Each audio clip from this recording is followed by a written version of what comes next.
In the last lecture, you learned how to optimize your homepage for the search results. And in this lecture, we are going to be carrying out point 3 of our 26-point checklist, which is really to verify your site in the Google Search Console. Now, this is part of our technical part of our SEO checklist.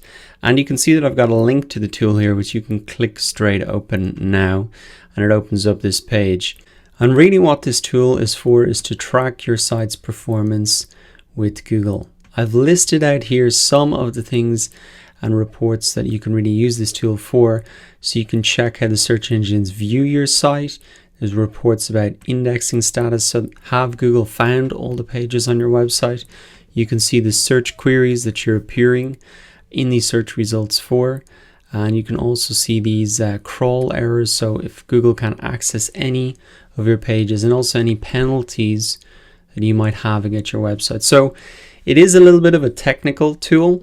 And if you don't want to get into all of this stuff, don't worry, you don't really need to. I think the key thing is to actually just get it set up and get it collecting data. You can always review this stuff later on in a lot more detail. I've also included this little guide here, which explains it in a lot more detail, and perhaps you can use this going forward as well. So the first thing that you really want to do is click this button.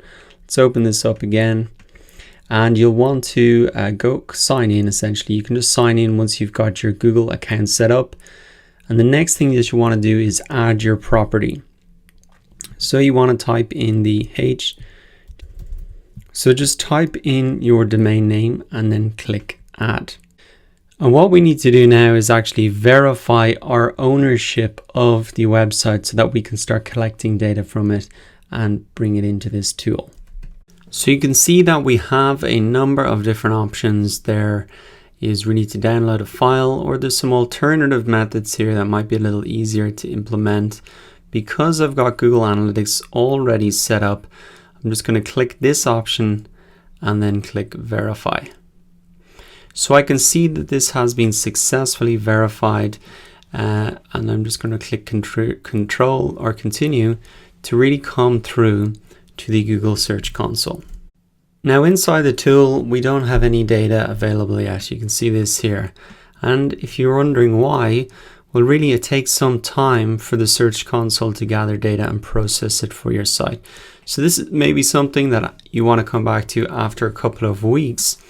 And really what you can do is come in and perhaps look at search traffic, look at links to your site, the internal links. Also, you can look at some of the indexing reports here, the indexing status. Also, if there's any of those crawl errors or reports, they're going to show up here. And there's other things you can do in here, like set your search appearance. So for example, like Udemy have done here, if for the homepage you wanted to have links off to the most popular parts of your course, you can set that up in here. The most important thing to really do right now is just to get it set up and get it collecting data. And as I've shown you here, you can really come back and look at this report later, and in particular focus on these reports once that data is collected. So that's it. Verifying your site in Google Search Console is very simple. The next thing we're going to do is really look